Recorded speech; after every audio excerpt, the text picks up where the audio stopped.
Assalomu alaykum. Eshitilyapti Noziba? Aha, rahmat katta. Xabarlaringiz bor. Demak, 4-5 dekabr kuni inklyuziv xalqaralashtirish, oliy ta'lim dasturlarida imkoniyat va tenglikni kengaytirish mavzusida 2 kunlik seminar bo'lib o'tgandi. Aynan O'zbekistondagi Erasmus milliy ofisi va universitetimiz Alisher Navoiy nomidagi Toshkent davlat o'zbek tili adabiyoti universiteti hamkorligida demak, tadbir bo'lib o'tgandi.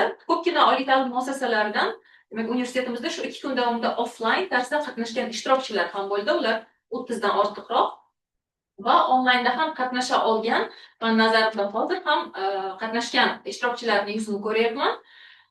Mana shu tadbirimizning mantiqiy davomi sifatida bugungi follow up rejalashtirilgan edi. Odatda texnik yordam missiyasi ingliz tilida olib boriladi. Ya'ni mana shu 4-5 dekabrdagi inklyuziv xalqaralashtirishga yo'naltirilgan tadbirimiz ingliz tilida bo'lgandi va tarjima nazarda tutilmagandi, chunki Xorvatiyadan tashrif buyurgan 2 ekspertimiz Ninoslav Schmidt hamda Anna Matsiyevich ishtirokida va o'zimizni mahalliy ekspertlar ham shu jarayonda faol bo'lishgandi. Demak, mana shunday texnik system mission deb nomlaymiz. Buni mana shunday tadbirlar, demak, oliy ta'lim muassasalarida bizda Erasmus qoshida tashkil etilgan bir alohida network bor. Menimcha buni Aziza Karimova boshchiligida o'tkazilayotgan ko'pgina Erasmus tadbirlarida ham eshitgan bo'lsalaringiz kerak. Demak, Yevropa ittifoqi tomonidan tasdiqlangan. Shu bilan birgalikda O'zbekistondagi Milliy Erasmus ofis qoshida oliy ta'lim islohotchilar guruhi bor va ular hozirda jami 8 kishini tashkil qiladi va har xil demak oliy ta'lim muassasasi vakillari ular. Va shulardan biri demak o'zim Nozlina Murodova, demak ilmiy ishlar va innovatsiyalar bo'yicha prorektorman va har bir oliy ta'lim islohotchisi demak O'zbekiston kesimida sodir bo'layotgan qaysidir bir yangi paradigmada sodir bo'layotgan hujjatlarning imzolanish jarayoni bo'lishi mumkin yoki bo'lmasam aynan oliy ta'lim istiqbollariga mo'ljallangan tadbirlar bo'lishi mumkin yoki bir shunga tegishli bo'lgan keng qamrovli ishlarda faol qatnashishimiz belgilangan. Va bulardan biri mana shunday texnik yordam missiyasini amalga oshirishdir. Ya'ni hozirda nima dolzarb? Birinchi navbatda oliy ta'lim istiqbollarida nimalarga e'tibor berishimiz kerak? Aynan universitetimiz tomonidan oshirilayotgan bu tadbir 3-chisi hisoblanadi. Birinchisi aynan bu o'tgan yil menimcha qatnashganlar bor onlayn offlayn tartibda. Demak, bu xalqaro reytinglar masalasi. Xalqaro reytinglar poygasiga bag'ishlangan edi. Demak, reytinglarda qatnashish haqiqatan bu universitetlarni strategik ishlashini klassifikatsiya qilishmi yoki haqiqatan strategik rejasini to'g'ri yo'naltirishga bag'ishlangan. Katta bir ekspert yordamida bo'lib o'tgandi. Undan keyingi tadbirimiz demak bu oliy ta'limdagi sifat ko'rsatkichlarni oshirishga bag'ishlangan. Unda ham demak 2 ta ekspert faol ishtirok etgandi xorijdan. Va mana yaqinda Bologna eventi bo'yicha ham onlayn seminar rejalashtirgan edik. Yuqorida aytganim 2tasi offline darsda edi. Bu Bologna eventi qatnashganlar bo'lishi kerak. Demak, shu Irlandiyadagi katta bir ekspert Ellen Hazelton boshchiligida bizlarga hozirda kredit model tizimini Bologna bilan integratsiya qilish masalalari, undagi kamchiliklar, yutuqlar va keyinchalik nima qilishimiz mumkin, bular borasida bir qiziqarli suhbat bo'ldi. Umuman bu tadbirlarning maqsadi nima? Demak, birgalikda mana shunday bir muhokama qilishimiz va universitet olib biladigan bir strategik maqsadlarni universitetni demak xaritasiga, rejasiga, istiqbol rejasiga kiritish. Agar kirita olish mumkin bo'lsa, demak buni ko'r-ko'rona olish emas, qaysidir qismini milliy kontekstimizni hisobga olgan holatda adaptatsiya qilish. Va shu uchun mana yuqorida aytganimdek, demak 4-5 dekabrda o'tkazilgan inklyuziv xalqaralashtirish tadbirimizni sof bugun mana o'zbek tilida o'sha kunga olingan bilimlarimizni birgalikda muhokama qilish. Xo'p, nima qila bilamiz? Demak, inklyuziv institut, inklyuziv xalqaralashtirish degan yangi terminlar paydo bo'lyapti. Yangi mana shu oliy ta'lim kontekstining o'zida. Erasmusda yaqinda loyihalar topshirish sezoni ham boshlanadi. Demak, hammamiz shu bilan bandmiz. Loyiha topshirish bu investitsion ko'rsatkichni oshirish birinchi navbatda, shu bilan birgalikda universitet missiyasidan kelib chiqqan holatda o'zimizga missiya brend jihatdan yaqin bo'lgan oliy ta'lim muassasalari birgalashib bir loyihani tayyorlashimiz va aynan inklyuziv demak terminni o'zi ham hozir juda dolzarb terminlardan biri. Inklyuziv xalqaralashtirish bu yangi termin. Chunki bizda inklyuziv institutni bilardik, xalqaralashtirish terminini barchamiz yaxshi bilamiz. Lekin aynan inklyuziv xalqaralashtirish bu nima degani? Bu borada yangi bir loyihani demak topshirishimiz uchun ham kontekstni tushunishimiz va yuqorida aytib o'tilgan ikkita ekspert bizga bu borada yordam bera olishi ham juda muhim. Shu sababdan bugungi tadbirimizni mohiyatini ozgina uzr so'rayman, sangina demak vaqtni olib kengroq tushuntirdim. Ya'ni nima uchun bu tadbirda o'tiribmiz, nima uchun bu xat bizni universitetga yo'llandi degan savolga javob berish maqsadida sizlarga bir qisqacha tushuntirishga harakat qildim. Demak, bugungi jarayonda demak Oliy ta'lim vazirligidan Dilshod aka Mo'ydinov ham qatnashaman degan edilar. Shu yerdamisiz Dilshod aka? Shu yerda bo'lsangiz sizga so'z berardim. Agar kira olmagan bo'lsangiz, demak men Erasmus ofisi vakiliga so'zni beraman. Menimcha ko'rmayapmiz ularni. Keyin qo'shilsalar, menimcha keyin ularga so'z beramiz. Demak, men so'zni O'zbekistondagi Milliy Erasmus ofisi proyekt menejeri Bono Abdusalomovaga beraman. Marhamat. Rahmat Noziya opa. Assalomu alaykum, hurmatli hamkasblar, aziz ishtirokchilar. Barchangizni bugungi onlayn seminarda ko'rib turganimizdan mamnunmiz. Milliy Erasmus Plus ofisi va oliy ta'lim reformasi ekspertlari tomonidan, demak, bu yili umuman olganda 4 ta tam o'tkazildi va Boloniya jarayoniga qaratilgan onlayn seminar ham bo'lib o'tdi. Bizda o'sha aytib o'tilgandek, har safar tam o'tkazilganda, demak, o'shaning natijalariga qaratilgan follow-up o'tkaziladi va bu yilning hisobidan bu oxirgi follow-up tadbirimiz va shuning uchun ham Milliy Erasmus Plus nomidan ushbu muhim tadbirda ishtirok etganingiz uchun samimiy minnatdorchilik bildiramiz. Bugungi seminar o'sha oliy ta'lim reformasi bo'yicha ekspertlar guruhi a'zosi Noziya Zarilovna Normurodova tomonidan, demak, o'tgan yildan boshlab tayyorlab kelingan seminar hisoblanadi. Inklyuziv xalqarolashtirish bilamizki, juda ham hozir keng tarqalayotgan demak terminlardan biri. Demak, O'zbekiston konteksti tomonidan ham bu narsani ko'rib chiqish juda muhim deb hisoblaymiz. Shu bilan birga aytib o'tmoqchiman, o'sha 4-5 dekabr kuni Xorvatiyaning ta'limni rivojlantirish instituti vakillari, Erasmus Plus dasturi ekspertlari Ninoslav Schmidt va Anna Matveyevich tomonidan tayyorlangan barcha materiallarni ham sizga taqdim etishimiz mumkin. Va agar o'sha 4-5 dekabr kunlari biz bilan bo'lgan bo'lsangiz, pochta tomonidan sizga materiallar yetib kelgan bo'lishi kerak. Va ushbu missiya doirasida bildirilgan tavsiyalar O'zbekiston oliy ta'lim muassasalari uchun amaliy ahamiyatga ega deb hisoblaymiz va bunga ishonamiz. Agar bugungi kunga mabodo ro'yxatdan o'tmagan bo'lsangiz, havolani hozir chatda qoldiraman. Iltimos o'tib qo'yishingizni so'ragan bo'lardim.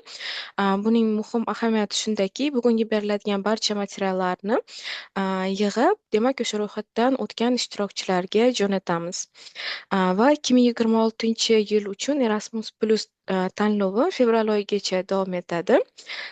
Agar hozirda loyiha ustida ishlamoqchi bo'lsangiz yoki ishlayotgan bo'lsangiz, unda axborot kunida bizda taqdimotlar barchasi yozib olingan va ularni YouTube'ga joylashtirganmiz. Demak, YouTube kanalimizdan ko'rib o'zingizga kerak bo'lgan ma'lumotlarni topsangiz bo'ladi.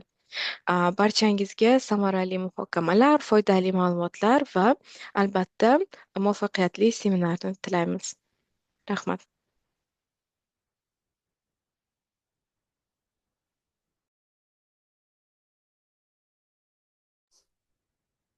Katta rahmat Bono. Yuqorida aytib o'tilgandek, demak, oliy ta'lim muassasalaridagi barcha vakillar aynan mana shunday tactical assistant mission, mana shunday tadbirni amalga oshirishi mumkin.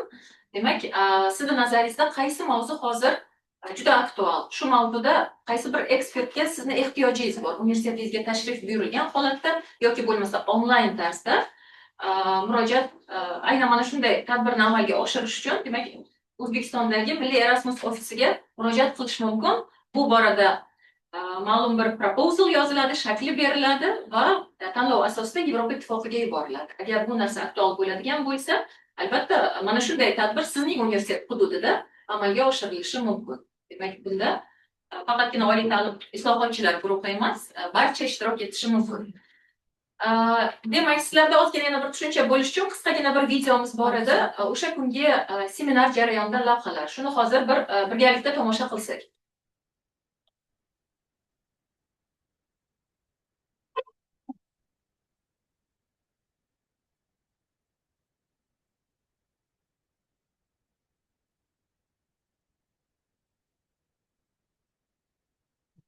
All institutions, they remain the variable system, yeah.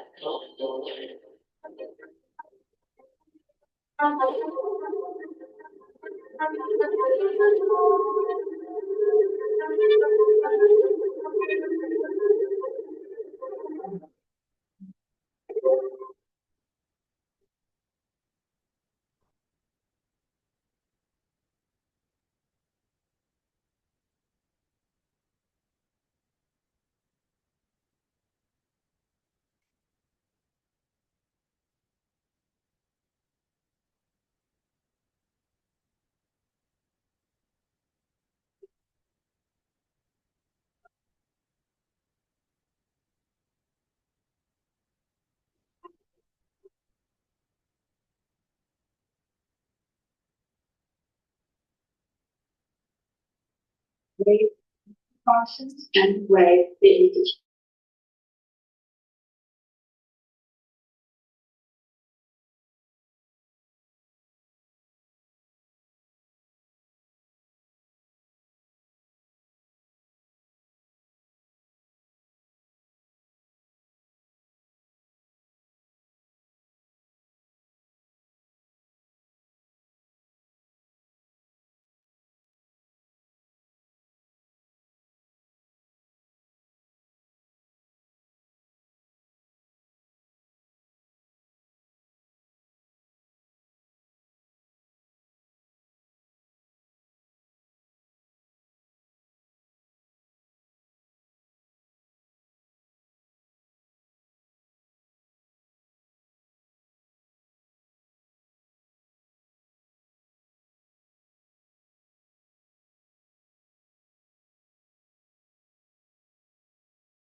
Два часа. Значит,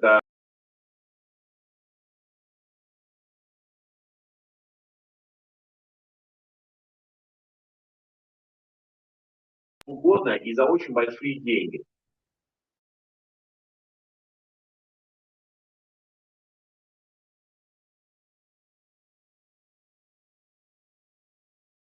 So open up opportunities for future cooperation, because there are many opportunities that we stay in touch and that we work together on, particularly Erasmus project, but also other projects in the future that will foster inclusion and then also inclusive internationalization. And we hope that through these projects in the future, we can work together, both European and also Uzbek higher education institutions, and to improve inclusive internationalization.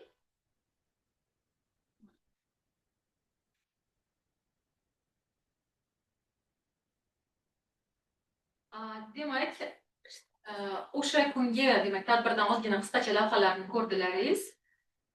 Jarayondan haqiqatdan mana oxirida qisqacha bir o'sha kungi tadbirni mohiyati va bir keyinchalik birgalikda nima istiqbol rejalari borligini Xorvatiyadagi katta ekspert Minaslav Shmidtni nutqini ham eshitdilaringiz. Aynan inklyuziv xalqarolashtirish borasi bu O'zbekistonda yangi bir termin ekanligi, oliy ta'lim paradigmasidagi hozirda mohiyatini endi biz tushuna biladigan terminni mohiyatini 2 kun davomida seminarda tushuntirilganligi va bu borada Erasmus negizidagi barcha turdagi loyihalarni topshirish uchun katta bir maydon bo'lishini alohida qayd etib o'tdi. Demak, ekspertning o'zi ham. Endi jarayonda o'ziga qaytsak, hozirda menimcha o'zi tushirdi. O'zimni taqdimotimga o'tishdan oldin ruxsat bersalaringiz, o'sha bizda 2 kunlik tadbirimizda juda ham faol bo'lgan o'zimizning demak bir yaqin bir do'stimiz demak, bo'lim boshlig'i, e, xalqaro hamkorlik bo'lim boshlig'i Qurbonov Ozod. Bu qaysi universitet hozir? ISFT universitet. Abbreviaturasi International Finance and Technology Institute bo'lsa kerak. Demak, Ozod shu yerda bo'lsangiz, sizga so'zni beraman. Demak, bizni taklifimizni qabul qilganingiz uchun katta rahmat.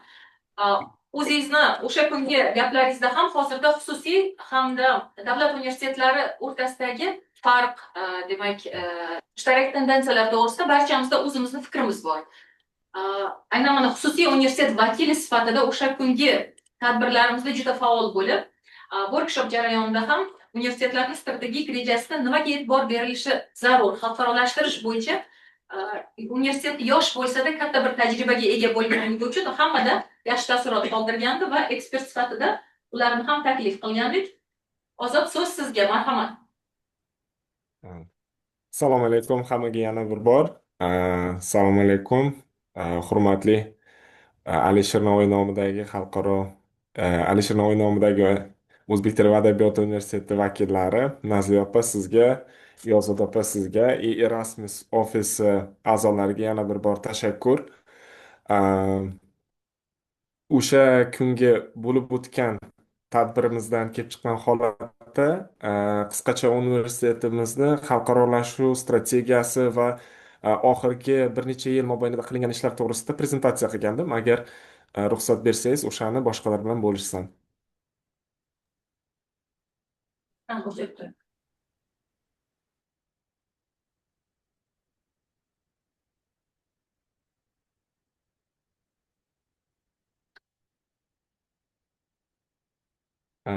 Hammaga ko'rinyaptimi prezentatsiya?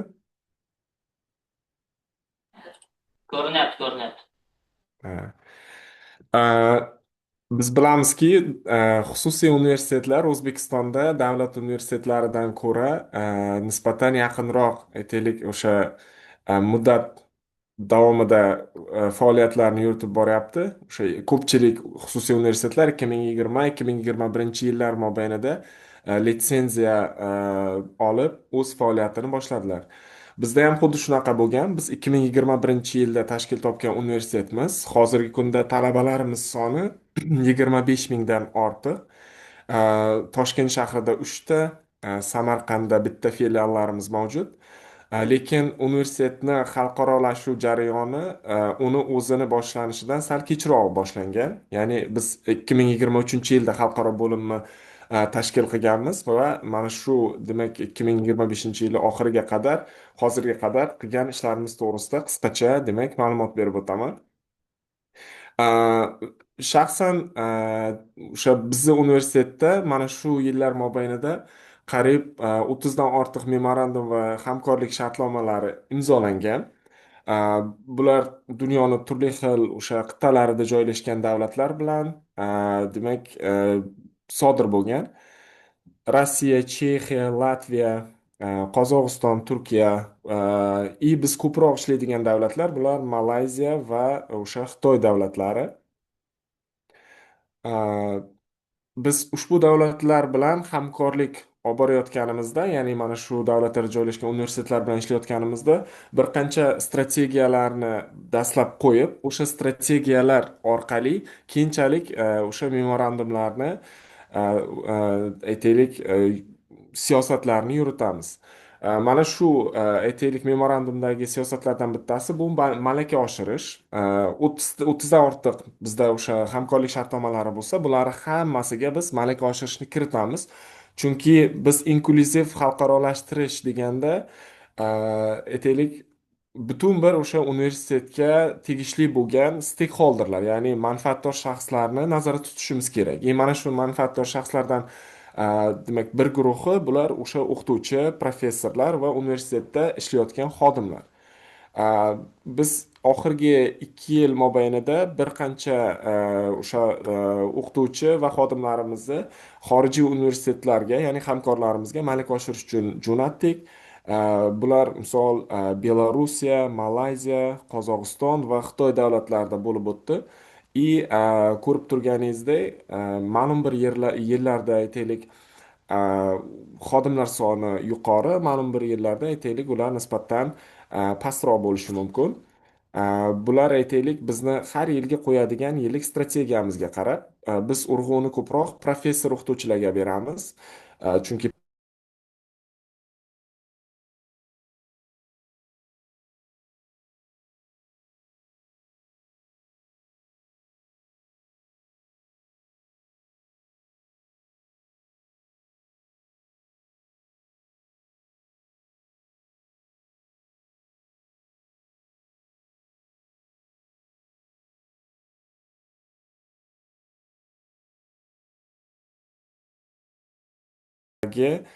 volontyorlik dasturini qanday qilib aytaylik Malayziyada amalga oshirish, amaliyotda qo'llash kerakligini, demak, ular ko'rsatib kelishdi. Endi Erasmus dasturiga keladigan bo'lsak, eh, Erasmus o'zi aytaylik ko'pchilik xususiy universitetlar uchun davlat universitetlaridan ko'ra nisbatan qiyinroq jarayon sifatida boshlanadi. Chunki davlat universitetlarining ko'pchiligi Erasmusga allaqachon aytaylik a'zo bo'lgan, ular Erasmus o'sha barcha dasturlariga qatnashib kelgan. Biz xususiy universitetlar uchun bu narsa nisbatan aytaylik yangilik bo'lgani uchun boshida biz o'tgan yili ham Erasmusni juda ham ko'p tadbirlarga qatnashganmiz. Xususan mana shu yil ham e, bo'lib o'tgan hamma o'sha informatsion dasturlarida ketma-ket qatnashib keldik va bu bizga katta yordam berdi. Xususan biz o'tgan yili o'sha KIA 171 loyihasi bo'yicha Polshadagi bir universitet bilan hamkorlik shartnomasini imzoladik. Yaqinda o'sha universitet bilan aytaylik imzolagan hamkorlik dasturimizni amaliyotda qo'llashni rejalashtirganmiz. 2026 yil uchun bo'lsa, Turkiyadagi Süleyman Demirel universiteti bilan hamkorlik o'rnatyapmiz va mana shu hamkorligimizni demak davom ettirmoqchimiz. CBHE dasturi bo'yicha biz Strength 2 ga bir nechta hamkor universitetlar bilan demak o'z loyihamizni topshirdik. Asosan o'sha sustainability, ya'ni barqarorlik g'oyalari, maqsadlari ilgari surilgani uchun biz Big Data and AI and Green Industrial Manufacturing Technologies degan loyiha topshirganmiz. Loyihamiz yaxshi ball olgan, lekin afsuski bu yil tasdiqlanmadi. Lekin albatta biz mana shu loyihani yana bir demak yaxshilab, yanada demak chiroyliroq holatga keltirib topshirish niyatimiz bor. Undan tashqari har yili bizda turli xil xorijga safarlar amalga oshiriladi. Bu xorijiy safarlarni maqsadlari turlicha. Bular nafaqat o'sha hamkorlik shartnomalarini yo'lga qo'yish, balki yuqorida eslatib o'tilgan o'sha o'qituvchi va xodimlar malakasini oshirish, talabalar almashinuv dasturlari, qisqa muddatli aytaylik o'sha stajirovka dasturlari va hokazolar bo'lishi mumkin. Inklyuziv xalqarolashtirish deganda shaxsan o'sha xususiy universitetni a'zosi sifatida biz faqat aytaylik asosiy urg'uni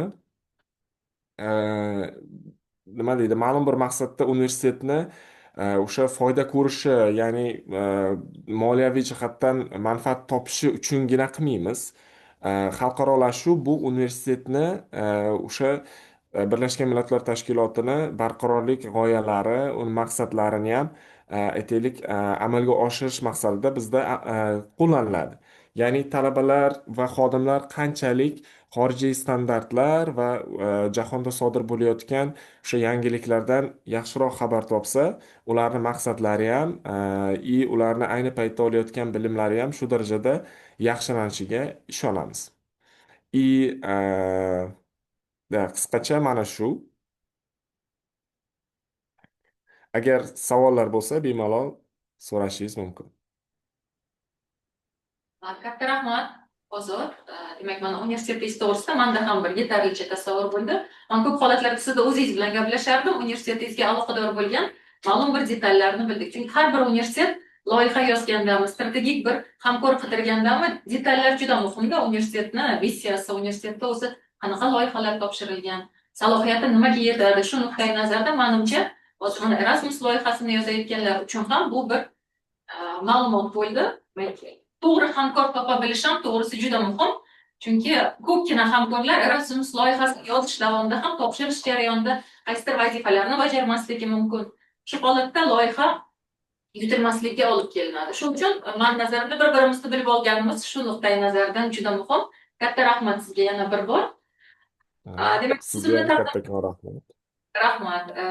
Endi hozir o'zimni taqdimotimga o'tishimizdan oldin aynan inklyuziv ta'lim, inklyuziyaga aloqador bo'lgan katta bir loyihalar bo'lgan. Aynan umuman bizning oliy ta'lim sohasida shunday bir ekspertlarimizdan biri oliy ta'lim islohotchilari guruhining yana bir vakili filologiya fanlari nomzodi dotsent Zumrad opa Usmonova shu yerdalar. Ularga so'z bermoqchiman. Biz ular bilan ko'pgina tadbirlarda doimo birgalikda ishtirok etamiz. Aynan iqtisod sohasi vakililar Samarqand iqtisodiyot va servis institutini demak dotsenti hisoblanadilar. Va ular o'zlaridagi bir tajriba bilan hozir bo'lishadilar. Marhamat, so'z sizga Zumrad opa. Assalomu alaykum, hurmatli Nozla Darilovna, hurmatli ishtirokchilar. Ko'rinyaptimi? Nima hozir shay qildim? Ko'rinyapti. Разрешить redaktirованiyani bossangiz, menimcha kengroq bo'ladimi ekranda? Hozir. Ko'rindi, ha? Aha, ko'rindi. Assalomu alaykum yana bir bor. Hammalarni kelayotgan yangi yillar bilan tabriklayman. Bu shu O'zbekistondagi Samarqand iqtisodiyot va servis institutidagi case aynan inklyuziv ta'lim bo'yicha bizlarda demak ma'lum ishlar amalga oshirib bormoqda va 2018-yildan 2022-yilgacha demak Yevropa Ittifoqining Erasmus Plus dasturi doirasida Decide loyihasi amalga oshirildi. Loyihaning to'liq nomi Development Educational Services for individuals with disabilities. Ya'ni imkoniyati cheklangan shaxslarga ta'lim xizmatlarini rivojlantirish. Ushbu loyihaning asosiy maqsadi inklyuziv ta'lim olish, ijtimoiy himoyaga va alohida ta'limga muhtoj shaxslarning kamsitmasdan munosabatda bo'lishni rag'batlantirish va rivojlantirishdir. Aynan ushbu qoidalar va talablar Boloniya jarayoni va Birlashgan Millat Tashkilotining nogironlar huquqlari to'g'risida konvensiyasi mezonlariga mos keladi. Decide loyihaning loyihasi doirasida o'qituvchilarni inklyuziv ta'lim, inklyuziv va yondashuv va alohida ta'limga muhtoj shaxslar bilan ishlash bo'yicha maxsus ko'nikmalarni o'rgatish uchun loyiha doirasida 8 ta o'quv moduli ishlab chiqildi. Bizning partnyor davlatlar, demak grant holder bu University of Transylvania, Ruminiya universitetidagi, yana undan keyin Buyuk Britaniya, Middlesex University, Irlandiya, Limerick Institute of Technology, University of Technology Dresden, Germaniya, Gretsiya va Qozog'iston va mintaqaviy partnyorlarimiz Qozog'iston, Tojikiston va o'zimiz O'zbekiston. Demak, loyiha doirasida study vizitlar o'tkazildi va aynan o'sha 8 ta o'quv moduli avval Almaty, Germaniya, Irlandiya, Buyuk Britaniya va Brashov, Ruminiya shahrida albatta mana shu o'quv jarayonlarini va modullarini o'rgandik.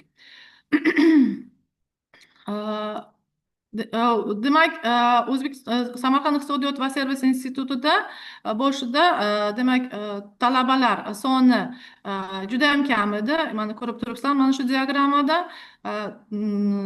loyiha doirasida aynan ta'limga muhtoj talabalar va o'sha inklyuziv ta'lim bo'yicha talabalarimiz soni oshdi. va Decide loyihasi doirasida aynan Samarqand iqtisodiyot va servis instituti tomonidan birinchidan o'qituvchilar, keyin esa davlat xizmatchilari va siyosatchilar, keyin nodavlat, notijorat tashkilotlari uchun kompleks barqaror o'quv dasturlari tashkil etildi va o'sha avval o'qib ishlab chiqildi va mana shu o'quv kurslar tashkil etildi. Decide loyihasi doirasida amalga oshirilayotgan mana shu barcha tadbirlar imkoniyati cheklangan shaxslarning inklyuziv ta'limga oid ilmiy g'oyalar tizimini shakllantirish, shuningdek nogironlarning ijtimoiy, hissiy va xulq-atvordagi qiyinchiliklarning o'ziga xosligi to'g'risida bilimlarini shakllantirish maqsadida mana shu o'quv modullar va malaka kurslari tashkil etildi. Kurs tinglovchilari albatta o'zimizning professor o'qituvchilarimiz, keyin institutning turli xodimlari va alohida ta'limga muhtoj bo'lgan shaxslar mana shu modullarda ishtirok etdi. Bundan tashqari 8 ta o'quv modulidan tashqari yana Decide mana shu loyihasi doirasida 40 ta modul elektron platformasi yaratildi. Inklyuziv ta'limning barcha mana shu amalga oshirishdagi ta'lim muassasasi nogiron o'quvchilarning alohida va muhtoj ta'lim ehtiyojlarini qondiradigan darsliklar, shu jumladan ajralmas qismi bo'lgan elektron ilovalar, adabiyotlar, barcha o'quv fanlari bo'yicha tegishli o'quv uslubiy qo'llanmalar va materiallar ishlab chiqildi. Bundan tashqari Decide loyihasi doirasida, xalqaro loyihasi doirasida masalan axborot o'quv markazida aynan equipment, ya'ni оборудование bilan braille display, braille alifbosi va boshqa vositalar bilan axborot resurs markazi ta'minlandi. Loyiha doirasida, xalqaro loyiha doirasida mana shu institutda yana bundan tashqari ma'rifat kunlari o'tkazildi. O'sha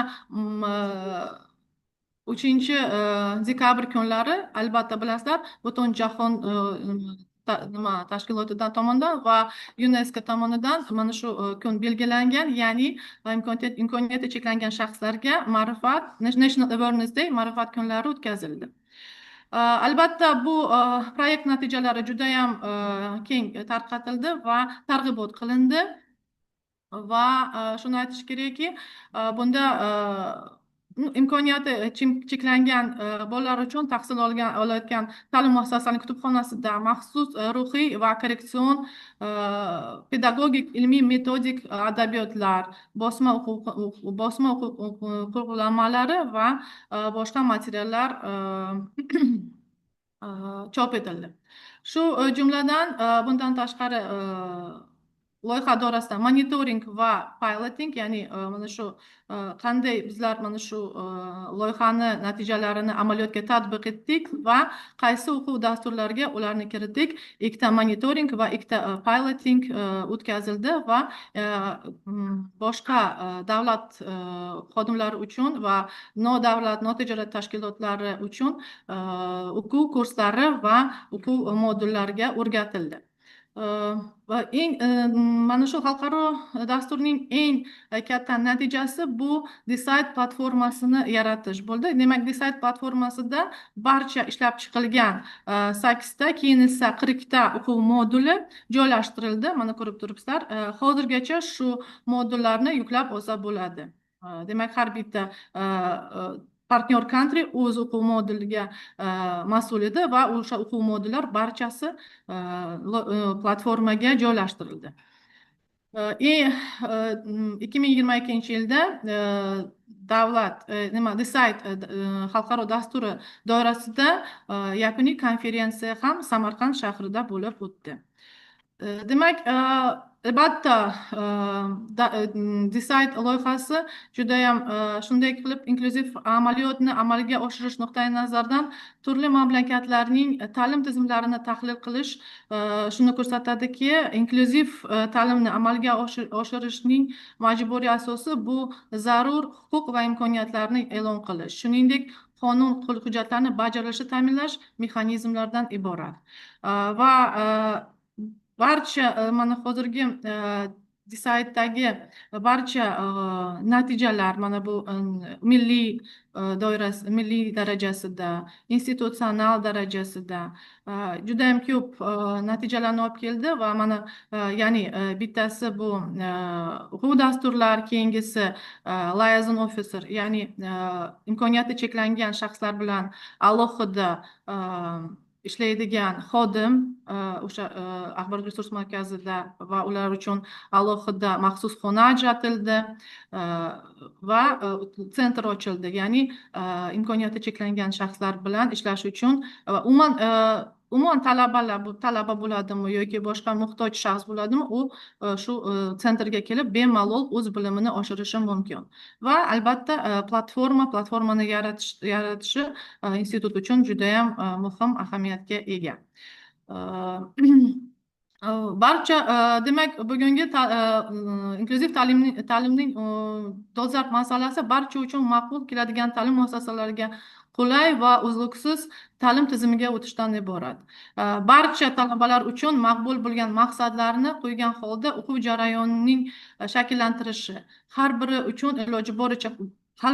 iloji boricha qo'llab-quvvatlash va yoshlar salohiyatini eng yuqori darajaga ochib berish borasida yuzaga keladigan to'siqlarni bartaraf etish hozirgi oliy ta'limning albatta eng muhim vazifasidir.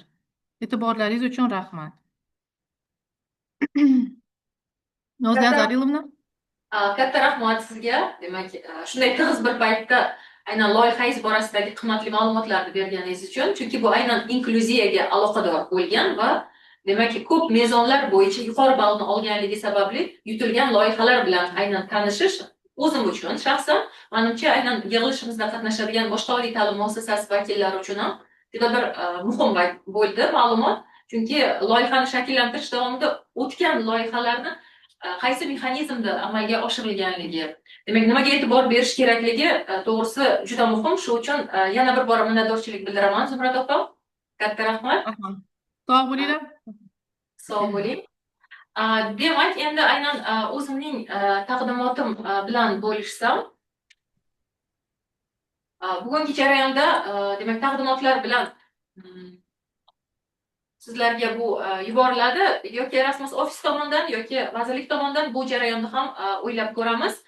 Demak, aynan hozir shu 4-5 dekabr kunlari O'zbekistonda aynan mahalliy universitetlarda xalqarolashtirish jarayonlari qay strategiya asosida olib borilyapti? Bu boradagi taqdimotim ingliz tilida qilingan edi. Aynan buni o'zbekchalashtirdik, qaysidir sachqalarni qo'shdik. O'zimizda ikkita ekspert, yuqorida aytib o'tgan Ninaslav va Annaning taqdimotlaridagi ideyalar qamrovi manda ham aks etish uchun shularni ham demak qo'shgan holatda bir taqdimotni tayyorladik. Demak, taqdimotni ekranga chiqarsangiz, umumiy katta ekranda bo'lsa, ko'rib turganlaringizdek, mahalliy universitetlarda xalqarolashtirish jarayonlarini xaritalash mavzusida chiqish qilgan edim. Hozir qisqa ixchamlonda tarzda harakat qilaman jarayonni tushuntirib berishga. Aynan mana bugungi taqdimotda o'sha 2 kunda rejalashtirilgan seminar natijalariga e'tiborni qaratamiz. Umuman bizning oliy ta'lim tizimining umumiy tavsifi hozirda oxirgi paytlar qanaqa muammolar bo'lyapti oliy ta'lim tizimida?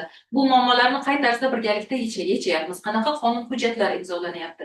Chunki har qanday loyiha yozish davomida ham uni normativ huquqiy hujjatlari ham juda ham muhim. Chunki bu huquqiy maqomini belgilaydi. Kezi kelganda loyihani fundamenti konseptual tarzda bizning mamlakatimiz davlat miqyosida prioritetga, ya'ni ustunlik berilganligi huquqiy hujjatlar bilan baholanadi. Shu sababdan bularni ham sal tahlil qilamiz. Oliy ta'limda har xil modellar bor xalqarolashtirish borasida. Deylik, O'zbekiston segmentida biz nimaga e'tibor beramiz xalqarolashtirish algoritmini yaratishda? Boshqa davlatlarda qanday? Buni ham birma-bir ko'rib chiqamiz. xalqaro hamkorlikni rivojlantirish borasida barqaror rivojlanish maqsadlarining roli qanday? Bular bilan hamohangligi, mutanosibligini ko'ramiz va umumiy xulosalarni birgalikda tavsiya holatiga keltiramiz. Demak, mana maqsadlarni ham ko'rib turibsizlar. Yuqoridagi qisqacha aytgan rejaga hamohang tarzda demak qilingan. Birinchi navbatda O'zbekiston oliy ta'lim tizimida aynan xalqaro hamkorlikni barcha oliy ta'lim muassasalari bu asosiy bir strategiyalardan biri hisoblanadi. Bunda qaysi deylik bevosita, bilvosita omillarning ta'siri bor deylik. Va xalqaro akademik hamkorlik bo'lishi mumkin, ilg'or tajribalarni aniqlash bo'lishi mumkin, umumlashtirish yoki boshqa bir oliy ta'lim muassasalari bilan qiyoslash holati bo'lishi mumkin. Bularda demak rivojlantirish yo'llarini qarab chiqamiz. Nozli opa, slaydlar o'tmayapti. Assalomu alaykum. Slaydlar o'tmayapti? Yo'q, birinchi varaqda faqat turibdi, birinchi listda. Uzr so'rayman. Hozir texnik xodimimizga hozir murojaat qilyapmiz. Muhammad Ali, bir qarab bering. Nima uchun o'tmayapti? Kim? Siz uchun. Zumrad opa, sizda demonstratsiya ekrani o'chirilmaganligi sababli emasmi bu? Bir qarab ko'rasizmi?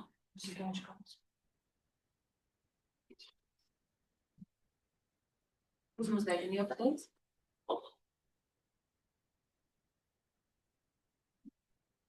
Sizda mana shu taqdimot yo'q, o'chirilmagan. Taqdimotni o'chiring.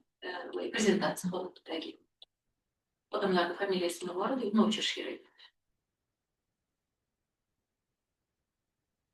Agar ekranda o'zgarish bo'lsa, iltimos o'zgardi desalaringiz, biz ham texnik xodimimiz to'g'ri qilyaptimi, shunda bilamiz.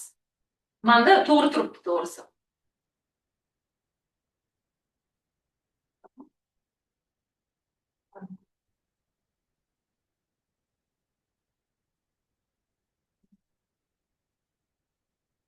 Ekranda o'zgarish bo'ldimi? Ilhom aka? Kirishda turibmiz hozir. Kirishda turibmiz. To'g'ri. Demak, orqadagi ikkita sahifani bir ko'rsatib yuboring. Demak, maqsadlar bilan bo'lishgan edik. Demak, darajat qismi qo'yildi, demak, tushunadi.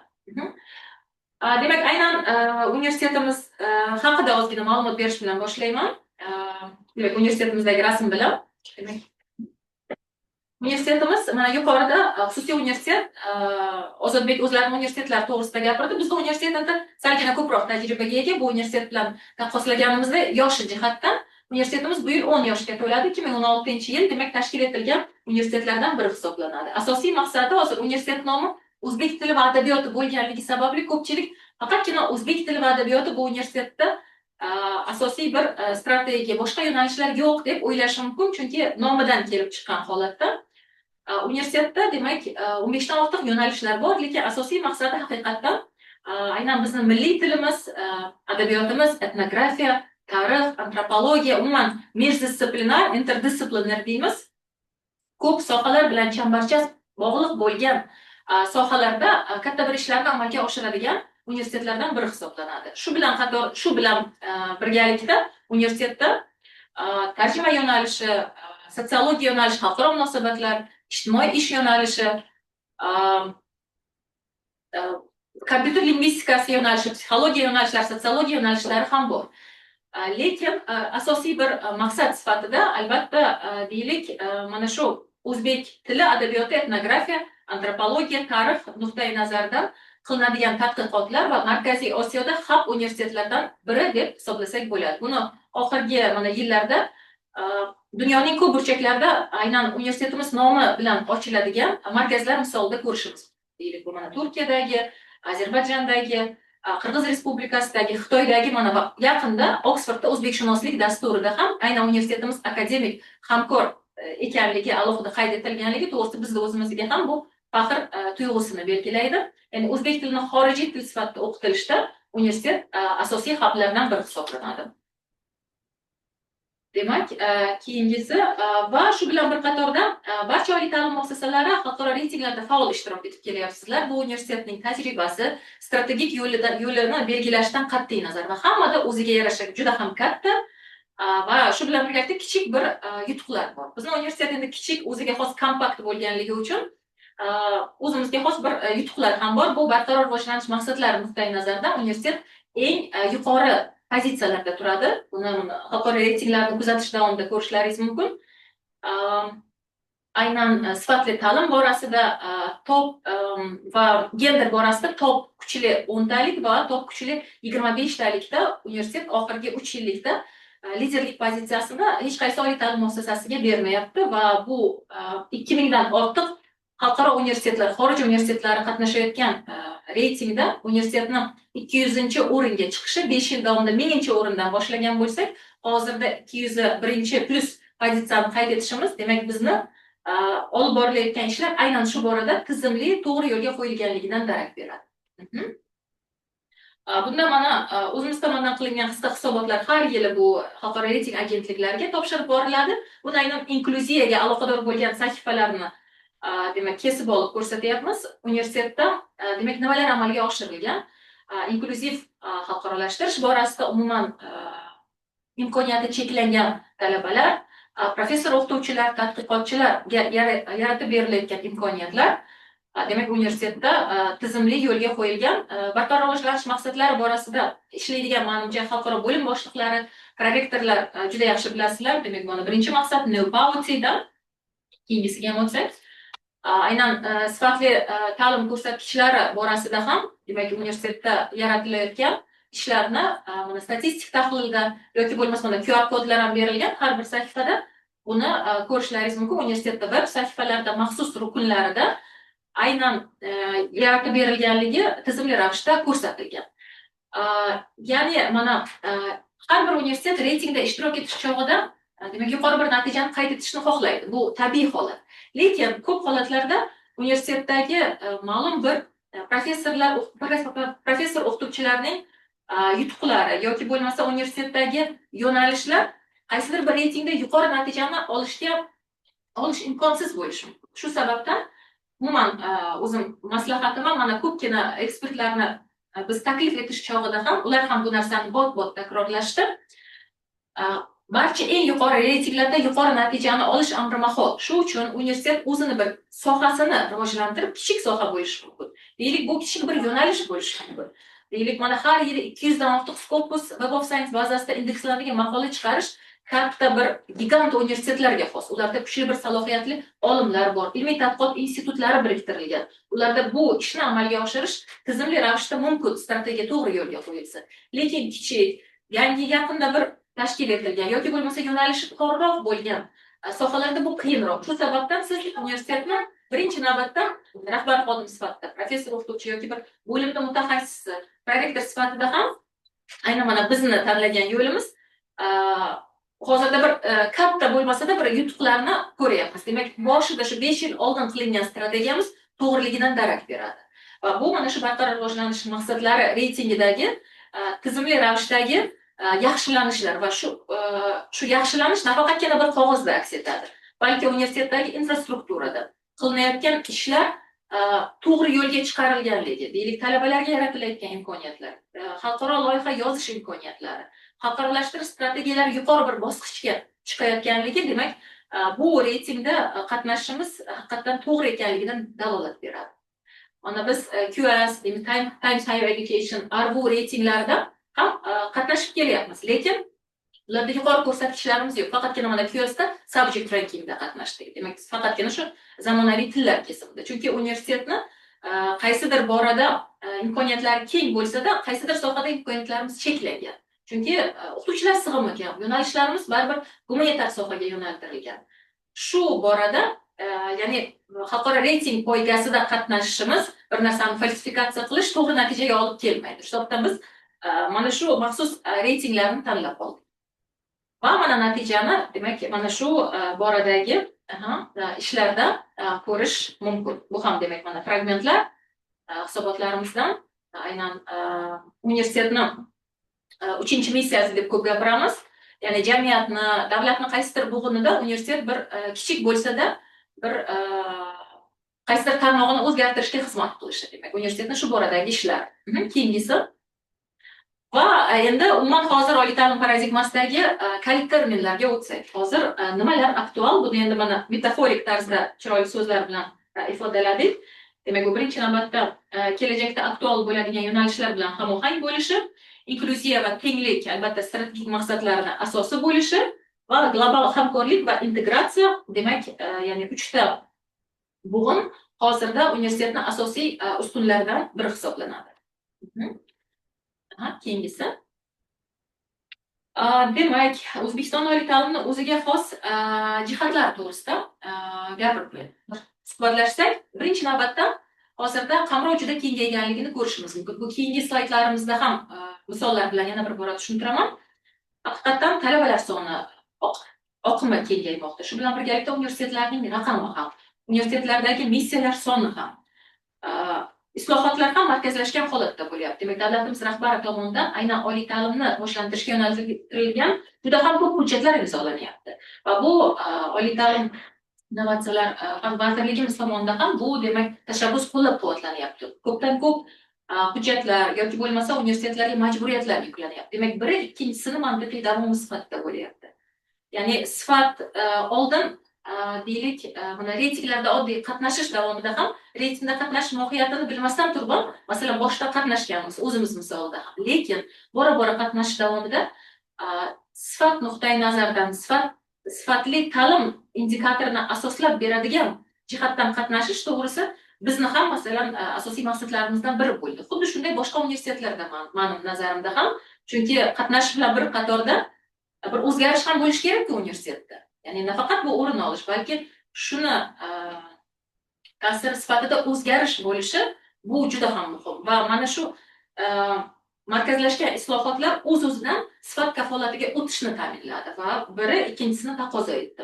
Yoki xalqaro ochiqlik va hamkorlik. Bu ham universitetlar oldin deylik Erasmus doirasida qilinayotgan loyihalar. Erasmus masalan yillar davomida har doim ham faol bo'lgan. Lekin mana oxirgi 7-8 yil davomida demak mana bu investitsiyalar demak vazirlik tomonidan talab qilinishi bilan bir qatorda universitetlar ham o'ylay boshladi. Demak, universitet o'zini alohida bir moliyaviy bir ko'rsatkichlar bo'lishi kerak. Deylik shu o'qituvchilar, talabalar shu universitetda faoliyat olib boradigan katta bir olimlar ma'lum bir universitetni salohiyatini oshiradigan loyihalarni yoza bilish ko'nikmasi va qatnashish ko'nikmasini shakllantirish men nazarimda hozir barchamizning asosiy vazifalarimizdan biri hisoblanyapti.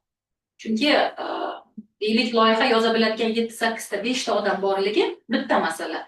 Lekin talabalarni o'zi, professor o'qituvchilarni o'zi loyiha yoza bilish ko'nikmasini shakllantirish, demak, mana rahbarlar, bo'lim boshliqlari, Erasmus milliy ofisini bu bizning barchamizning bitta umumiy maqsadimiz va mana shu borada mana shunday kichik mini tadbirlar ham qaysidir bir bo'shlig'imizni to'ldiradi. Chunki bir-birimizni bilamiz, muammolarni birgalashamiz va buni yechimiga qaratilgan loyihani shakllanishi ham bir kunda bo'lmaydi. Demak, loyiha birinchi navbatda fikr asosida tug'iladi. Fikr g'oyaga aylanadi, g'oyaga ideologiya ham bo'lishi mumkin. Demak, hammasi qadamma-qadam bo'ladi. Chunki zo'r yozilgan loyihani 1-2 oy davomida ham yoza olmaslik mumkin. Bu sabab ham bor.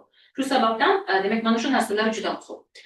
Til madaniyat masalasi bu aynan endi oxirgi yillarda ham asosiy kun masalasiga qo'yilyapti, kun tartibiga. Demak, bu qaysidir bir islohotni yoki bir loyihani yozish davomida ham birinchi navbatda national priorities deymiz, aynan bizni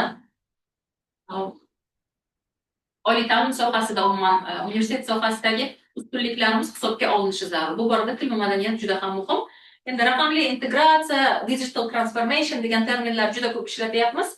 Sun'iy intellektni integratsiya qilish bu borada juda ham ko'p yig'ilishlar bo'lyapti, vazirlik kesimida, davlat miqyosida va ko'pgina universitetlar bunga andoza sifatida misol qilib ko'rsatilyapti. Mana yangi O'zbekiston misolida ko'rishimiz mumkin yoki boshqa universitetlarda ham axborot texnologiyalari universiteti, demak, aynan raqamli texnologiyalar integratsiyasiga bu kun tartibiga kiritishimizda o'zi juda muhim va bandlik masalasi ham bot takrorlanyapti. Bu oxirgi yig'ilishlarda ko'rishimiz mumkin. Umuman hozirda oliy ta'lim muassasalari biz qaysi turdagi universitet turkumiga kiramiz. O'zi eng yaxshi, eng bir malakali top universitet degani o'zi nima? Bu qanday tavsifga javob berish kerak? Qanaqa bir sifat bo'lishi kerakki, shu universitet o'zini shu turkumga kirita oladi degan dilemmalar bor. ko'pgina ekspertlar xalqaro bir seminarlarda, workshoplarda juda ko'p gapirishyapti. Va umumiy olib qaraganda, demak, men ham ko'p ekspertlar nutqini tinglash chog'imda, ko'pgina yig'ilishlarda, tadbirlarda chiqish qilish chog'imda ham boshida aytgan fikrim hozirda masalan boshqa prizma asosida tahlil qilyapman. O'zim ham deylik ko'p jihatlarda o'sdim va men nazarimda ham universitet qaysi turdagi universitet bo'lishimizdan qat'iy nazar, xususiymi yoki bo'lmasa davlat universitetimi yoki bo'lmasa bir xorijiy muassasa filialimi, barcha universitetlarda mana shunday 4 ta punkt to'g'ri yo'lga qo'yilgan bo'lishi kerak. Birinchi navbatda o'qitish, bu akademik deylik, ilmiy tadqiqotlar, akademik yo'nalish nuqtai nazaridan va ijtimoiy yo'nalish. Yuqorida aytib o'tgandek, mana universitetlarning missiyalarini aytdim, 3-missiyani, demak 1-2, 3-missiya. Hozir bitta missiyani ilgari surgan universitetlar men nazarimda yo'q. Barchamiz mana shunday 4 ta sohani qamrab olgan, bir holistik yondashuvni ilgari suradigan universitetlardan biri hisoblanamiz. Ya'ni bu yosh universitet, katta gigant universitet bo'lishidan qat'iy nazar. Chunki buni davr talab qilyapti. Shunday universitet bo'lgandagina raqobatlasha olamiz, demak qaysidir bir natijalar qila olamiz. Mana buni son miqyosda ham ko'rishlaringiz mumkin. 2016-yildan 2025-yilgacha sonlarning oshishi birinchi navbatda universitetlar sonida, deylik, davlat universitetlarini 103 ta bo'lganligi, mana o'tgan yil bu 124 ta tashkil qilish. Demak, optimallashtirish jarayoni ketyapti. Demak, ta'lim sifat ko'rsatkichlari hozir muhimroq bo'lyapti sondan ko'ra. Boshida shunday kichik son bilan boshlangan, o'rtada bir boom bo'lib ko'tarilish bo'ldi, hozir yana optimallashtirish jarayoni ketyapti. Ikki universitetlarda lekin aksincha o'sishni ham ko'rishimiz mumkin. Qaysidir universitetlar men nazarimda akkreditatsiya jarayonidan so'ng yopilgan holatlari bo'ldi va universitetlar soni ham salgina qisqardi. 70 ta tashkil qilish. Xalqaro universitetlar, demak, mana 30 ta bo'lganligini ko'rishimiz mumkin. Professor o'qituvchilar hamda talabalar soni ham mana oshganligini ko'rishimiz mumkin. Buni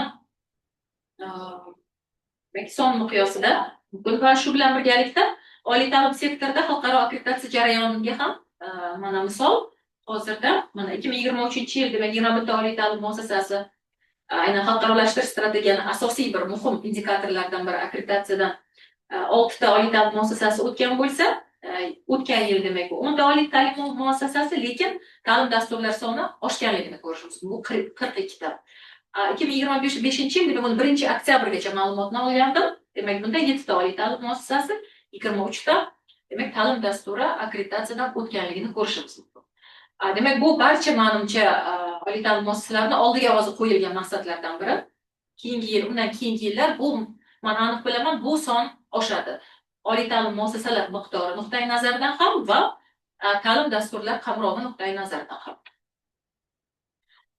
Demak, O'zbekistonda oliy ta'lim landshafti, demak, mana bu davlat hamda xususiy universitetlarni o'z oldiga qo'yadigan maqsadlari va indikatorlar borasida terminlarni, demak, ko'rishlaringiz mumkin. Birinchi navbatda, menimcha barchamiz ham bilamiz, davlat oliy ta'lim muassasalari nimaga e'tibor berishi va markazlashtirish jarayoni yordam nuqtai nazaridan, hamkorlik nuqtai nazaridan o'ziga xosligi bor. Xususiy oliy ta'lim muassasalari ular qaysidir bir yangiliklarga, oxirgi bir o'zgarishlarga moslashuvchanroq, ya'ni more flexible deymiz. Bu jihatdan ular birinchi navbatda farqi shunda ko'rinadi. Yoki bo'lmasa, mana loyiha yozish davomida ham mana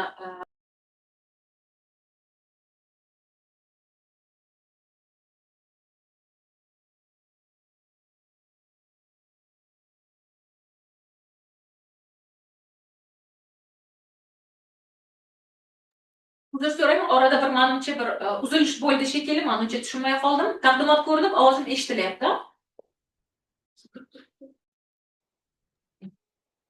Hozirda buncha nazorat qiling, men bilmayman, menda hamma narsa turibdi. Assalomu alaykum, eshitilyapti ovozingiz. Uzr so'rayman. Demak, mana bu Ozodbekni o'zlari ham alohida bir qayd etdilar, xususiy oliy ta'lim muassasasi vakili sifatida. Demak, ko'pgina mana universitet yosh bo'lsa-da yutuqlarini ko'rdik. Demak, boshida xususiy oliy ta'lim muassasalari tashkil etilganda hammada bir o'ziga xos bir mana prejudice deymiz ingliz tilida, o'ziga xos bir fikr bo'lgan. Lekin xususiy oliy ta'lim muassasalarida talabalar qamrovi oshish bilan bir qatorda aksariyat ko'pchiligida, demak, sifat ko'rsatkichlarga e'tibor ham juda qaratildi.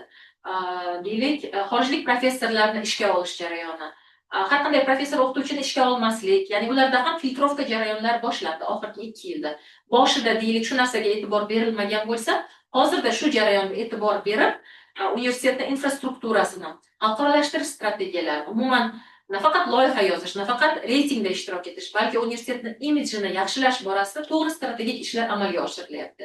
Deylik, davlat oliy ta'lim muassasalarida bu bir yo'nalishga, tizimli yo'nalishga yillar davomida qo'yilgan bo'lsa, 4-5 yil davomida xususiy universitetlarda ham bu jarayon, demak, landshaftda juda tez o'zgaryapti. Diversifikatsiya jarayoni va bu men nazarimda juda yaxshi ko'rsatkich. Chunki raqobat bo'lgan joyda davlat oliy ta'lim muassasalari ham yanada yaxshiroq, yuqoriroq bir darajada ishlashga, faoliyat olib borishga harakat qiladi.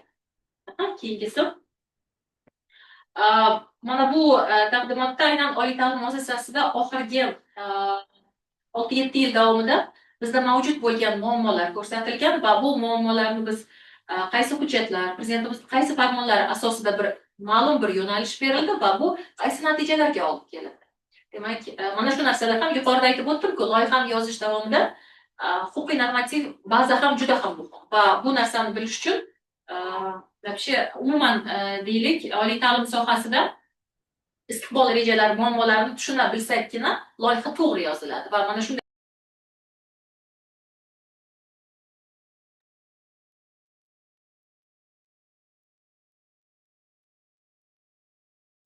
demak, mana shu 2019-yilda barchamiz bilgan shu konsepsiya asosida bu huquqiy bir yechim bo'ldi va uning natijasida oliy ta'limda kirish imkoniyatlarini kengaytirish, universitetlarga avtonomiya berish, nafaqat akademik, balki moliyaviy, masalan, anchagina universitetlarga bu huquq ham berildi. Yoki bo'lmasa, ta'lim sifatini mehnat bozori ehtiyojlariga moslashtirish orqali O'zbekistondagi iqtisodiy o'sish nazarimda ham rag'batlantirildi. Va bu mana shu 2019-yildagi muammoga yechim. Yoki bo'lmasa, mana 20-yilda raqamli transformatsiyaga o'tish lozimligi bu pandemiya davridan keyin, pandemiya davrida ham barchamiz buni his qildik va bunga yo'naltirilgan O'zbekiston raqamli 2030 degan strategiya qabul qilindi. Va buning natijasida hozir juda ko'p universitetlarda, aksariyat texnika, aynan axborot texnologiyaga yo'naltirilgan universitetlarda, demak, texnoparklar, startap inkubatorlari, akselerator markazlari tashkil etildi va bu universitet strategiyasini yana bir yuqori bir darajaga chiqarildi. Mana oxirgi yig'ilishlarda ham sun'iy intellektni integratsiya qilish oliy ta'limga qayta gapirilyapti. Yoki bo'lmasa, mana yaqinda aynan yaqin emas, 2024-yil, bu ham mana 1 yil bo'ldi. Sanoat bilan aynan oliy ta'lim muassasalari o'rtasidagi integratsiya yo'qligi alohida qayd etildi va bu borada muhandislik sohalarida fan va ta'lim rivojlantirildi. Maxsus bir deylik, huquqiy hujjatlar asosida va buning natijasida oliy muhandislik maktablari tashkil etildi. Bular mana biz ijtimoiy tarmoqda ko'rib turibmiz, universitetlarning web sahifalarida ular demak bu borada amaliy natijalarni ko'rsatishyapti. Ya'ni strategiya sifatida boshlangan ish hozir universitetlardagi mavjud bo'lgan dasturlar ish beruvchilarning taklifiga asosan bu narsa inobatga olinib, demak dasturlarning o'zi ham takomillashtirildi. Demak, bu birinchi navbatda ilmiy tadqiqotlar, innovatsiyalar, amaliy qo'llanmalar integratsiyasini ham kuchaytirdi va talabalarda amaliy ko'nikmalar birinchi o'rinda kuchaytirildi. Bu muhim ko'rsatkichlardan biri. Keyingisi va aynan umuman oliy ta'lim tizimiga salbiy ta'sir etayotgan omillar ham bor. Ular nimalarda bor? Chunki biz umuman loyiha yozish davomida ham yoki bo'lmasa universitetning strategiyasini keyingi yilga, 2026-yilga rejalashtirish davomida albatta salbiy ta'sir etayotgan omillarga bir bartaraf etadigan mexanizmni bera olishimiz kerak va bu birdaniga berish qiyin. Birinchi navbatda yuqoridagi deylik huquqiy normativ bazalarni tushunib va unga ta'sir etadigan qaysidir faktorlarni tahlil qilishimiz zarur. Birinchi navbatda sifat barqarorligini ta'minlash. Chunki yuqorida mana sonlarni ko'rdik. Xususiy universitetlar, davlat universitetlari yoki bo'lmasa mana professor o'qituvchilar, talabalar sonini oshganlik. Bu bir tarafdan bu juda ham yaxshi. Lekin sifat ko'rsatkichlari pastga tushishi bilan xarakterlanyapti. Qaysidir yo'nalishlarda, qaysidir holatlarda va bu bizni sergaklikka, loqayd bo'lmaslikka chorlaydi. Chunki qamrov oshyapti, universitetlarga qabul keskin oshyapti. Investitsion ko'rsatkichlarni oshirish maqsadida universitet ko'p keng qamrovli ishlarni amalga oshiryapti. Lekin sifat ko'rsatkichlari bu yerda sal aziyat chekyapti. Demak, bu narsa muhimligini doimo esda saqlashimiz zarur. Yoki bo'lmasa baholash mexanizmlarini xalqaro talablar asosida shakllantirish. Biz bilamiz, xalqarolashtirish faqatgina xorijga borish, akademik mobillikni oshirish deb tushunamiz. Lekin xalqarolashtirishni biz o'zimizni milliy o'zimizni demak hech qayerga chiqmagan holatda ham amalga oshirishimiz mumkin. Bu dasturlarni xalqarolashtirish bilan xarakterlanadi. Ya'ni biz dasturni shakllantirganda hammamiz mana top 100 talik, top 300 talik, 200 talikni universitetlardan namuna olgan holatda buni adaptatsiya qilyapmiz, qaysidir joylarini o'zgartiryapmiz. Demak, xalqarolashtirish internationalization at home deyiladi bu. Demak, mana shu holatda ham amalga oshirilyapti. Yuqoridagi ilmiy va raqamli salohiyat oshirilyapti. Hududlar o'rtasidagi tafovutlar qisqaryapti. Bitiruvchilarning mehnat bozorida moslashuvchanligi ham oshyapti. Bular ham katta bir muammolarni tashkil qiladi. To'g'ri qilinyapti, lekin muammolar aynan shu sohada bor. Ya'ni bu taqdimotni qilish davomida ham oliy ta'lim sohasida olib borilayotgan islohotlarni SWOT tahlil qilib, demak bu narsalarni demak yig'ib chiqadi. Keyingisi demak mana xalqarolashtirish yuqorida aytib o'tgan ikkita ekspertimiz ham taqdimotlari davomida shu narsaga alohida e'tibor berishdi.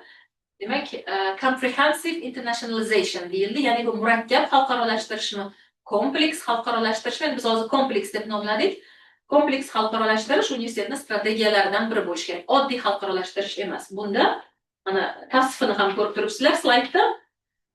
Nafaqatgina akademik mobillikni, balki ilmiy tadqiqot, boshqaruv tizimini shu bilan birgalikda xalqaro ma'naviyatlararo yondashuvlarni integratsiya qilgan holatda amalga oshirilishi zarur.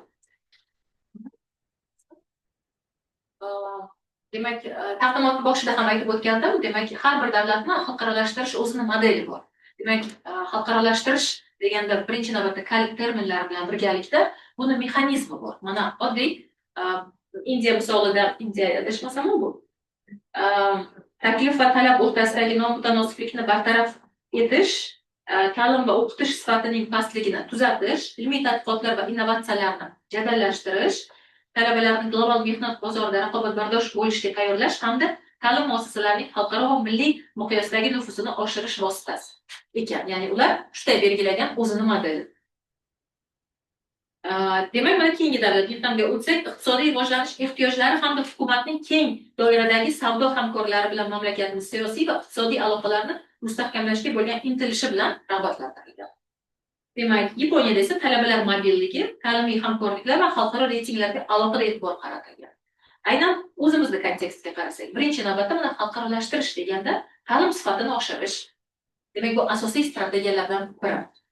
Ta'limga kirish imkoniyatlarini kengaytirish, demak, Yevropa standartlari dasturiga mos sifatni ta'minlashga yo'naltirilgan tizimni rivojlantirish, xalqaro hamkorlikni jadallashtirishga qaratilgan tizimli oliy ta'lim islohotlari bilan asoslanyapti bu gaplar va global oliy ta'lim makonida raqobatbardosh va madaniy jihatdan o'ziga xos ishtirokchi sifatida gavdalanish. Demak, mana bu umumiy strategiyalar. Bu yerda ham bir-ikki matnlarni ko'p qildim, to'g'risi o'zimni ingliz tilidagi taqdimotimda ham xuddi shu tarzda edi. Va mana bu ekspertlarimizni taqdimotini bilan birgalikda uni integratsiya qilish davomida to'g'risi qatnashmaganlar uchun bir manba bo'lsin degan maqsadda salgina matnlar ko'p. O'zim taqdimotda o'z matn ko'pligini yoqtirmayman, lekin qisqa qilishga harakat qildik. Buni mana ko'rishlaringiz mumkin. O'zbekiston oliy ta'lim muassasalarida xalqaralashtirishga nega intilmoqda? Bu retorik so'roqga albatta mana savollari va qaysi yo'nalishlar, ustuvor yo'nalishlar. Yo'nalishlar men nazarimda aynan sizlarning universitetning strategiyasi bilan ham bog'liq. Buni hozir har birini o'qib yotmayman. Demak, umumiy olib qaraganda bu asosiy yo'nalishlardan biri hisoblanadi va umuman o'quv rejalar, talabalar, xorijlik talabalar, professor o'qituvchilarning salohiyatini oshirish hamma narsa keng qamrovli bu yerda nazarda tutilgan. Inglizi. Va O'zbekiston kontekstida aynan bizda mana xalqaralashtirish to'g'risida gapirganimizda mana siz loyiha yozish davomida deylik, buni ekspertlar ham alohida aytdi. Bizdagi struktura bilan ularning strukturasi mos tushmasligi mumkin. Endi mavzu aynan inklyuziv xalqaralashtirish bo'lganligi uchun biz hozir xalqaro bo'lim, xalqaro korrektor bilan cheklandik va bu yerda aynan xalqaralashtirish strategiyasiga kimlar mas'ul? Aynan bizni oliy ta'lim muassasalarida. Demak, mana rahbariyat boshqaruv tizimi nuqtai nazaridan ko'rib turishingiz mumkin. Birinchi navbatda albatta rektor, xalqaro aloqalar bo'yicha prorektor, bu ham barcha oliy ta'lim muassasalarida yo'q, to'g'rimi? Xorijlik talabalar soni ma'lum bir miqdordan ko'p bo'lgandan so'ng, demak, bu pozitsiya beriladi. Qaysi holatlarda o'quv ishlari prorektor yoki bo'lmasa ilmiy ishlar bo'yicha prorektor kesishadigan sohalar bor. Lekin asosiy xorijlik talabalar bilan akademik mobillikka yo'naltirilgan ishlarni xalqaro aloqalar bo'lim boshlig'i bajaradi. Bu menimcha barcha bizni o'zbek oliy ta'lim muassasalarida bir xil.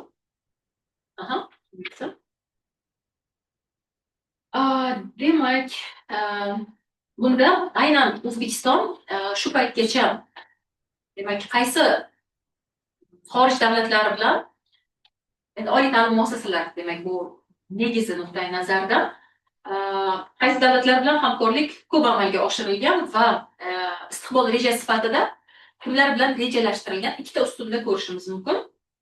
Demak, hozirda biz istiqbol rejasi sifatida Yevropa ittifoqida a'zo bo'lgan davlatlar bilan ko'proq demak loyiha yozish, hamkorlik amalga oshirilyapti. Demak, bunda Germaniya, Italiya, Ispaniya, Polsha va hokazo universitetlar, davlatlar. Shu bilan birgalikda Amerika Qo'shma Shtatlari, demak mana Janubiy Koreya hamda Yaponiyani ko'rishimiz mumkin, arab mamlakatlarini ko'rishimiz mumkin. Xitoy bilan juda ham keskin oshyapti. Demak, bu Xitoy talabalarini oqimini barcha o'zbek oliy ta'lim muassasalariga ko'payganligini ko'rishimiz mumkin. Deylik, mana oddiy aynan bizni universitetda, kichikroq universitetda hozir mana 100 dan ortiq talabalar borligini ko'rishimiz mumkin. Menimcha boshqa bir gigant katta universitetlarda 500 dan, 400 dan, 1000 dan ortiq universitet aynan xitoylik talabalarni ko'rishimiz mumkin. Buni tibbiyot universitetlaridan yoki Hindistondan tashrif buyurgan talabalar qamrovida ko'rishimiz mumkin. Demak, Turkiya bilan oldinda ham hamkorlik strategik hamkor sifatida belgilangan, istiqbol rejasi sifatida ham demak bu yo'nalish bor. Malayziya va Singapur demak ular bilan ham hamkorlik istiqbol rejasi sifatida katta bir rejalar qo'yilgan. Va bu yerda ham ko'rishimiz mumkin rivojlantirish bosqichi hamkorlik doirasida qaysi fazalarga o'tishi zarur va yuqori samarali hamkorlik nimalar orqali ta'minlanadi. Demak, birinchi navbatda doimiy muntazam aloqa, demak qaysidir bir xorijlik talabalar investitsiya miqdorini barcha oliy ta'lim muassasalari buni yuqori darajada bo'lishni xohlaydi. Lekin aynan xorijlik talabalar deylik 300 dan, 400 dan, 500 dan oshsa muammolarni hal qila oladigan salohiyat shakllantirilganmi? Sharoit bormi? Ya'ni mana shu narsalarni albatta negizini, fundamentini shakllantirish bir paytning o'zida reja tuzish davomida buni ham hal qilish zarur. Chunki xorijlik talabalar bir yil ko'p kelgani bilan qaysidir bir muammolar, mexanizm bo'lmaganligi sababli keyingi yil bu qamrov kamayishi mumkin. Chunki universitetda strategiyasiga, xaritasiga modellashtirish mexanizmi qilinmaganligi sababli bu to'satdan muammoga duch kelish mumkin. Demak, biz rahbarlar, bo'lim boshliqlari, prorektorlar buni kun tartibiga birinchi o'rinda qo'yishimiz lozim bo'lgan masalalardan biri nazarda. Demak, rag'batlantirish strategiyasi bu har doim ham aktual bo'lgan, yaxshi bir kadrni universitetda ushlab qolish va har doim unga bir sharoit yaratib berish, men nazarimda bu barchamizni bir muammoli holatlarimizdan biri. Deylik, xalqaro bo'lim boshlig'ini mana oylik masalasi, shtat masalasi bu har doim muammo bo'lgan, haligacha bir muammoga yechim yo'q. Qandaydir bir ichki universitetni yo'nalishlari, ichki bir qonun hujjatlari asosida yaxshi bir kadrlarni ushlab qola olyapmiz. Lekin qonimsizlik holati aynan xalqaro bo'limda bor. Ilmiy bo'lim, o'quv bo'limida bu narsa xalqaroda bunday muammo emas men nazarimda. Aynan xalqaro bo'limda endi xususiy universitetlarda menimcha unday bo'lmasa kerak, lekin biz davlat oliy ta'lim muassasalarida bu muammo to'g'risi juda qiyin. Keyingisi. Baholash mezonlari, demak, mana 3 ta asosiy mezonlarni ko'rishlaringiz mumkin. Xalqaro hamkorlarni bu endi o'zingizni baholash uchun ham berilyapti. Institutsional moslik Demak, universitetning missiyasi yuqorida aytib o'tganimdek strategik maqsadlari bizni davlatimizni milliy ustuvor yo'nalishlar bilan hamohang qilinsagina qaysi bir natijaga yetaklaydi. Yoki bo'lmasa strategik muvofiqlik. Bunda ham aynan ilmiy tadqiqotlar, akademik mobillik va barcha oliy ta'lim muassasasidagi barcha professor o'qituvchilar talabalarning faolligini gavdalantirish bilan o'zi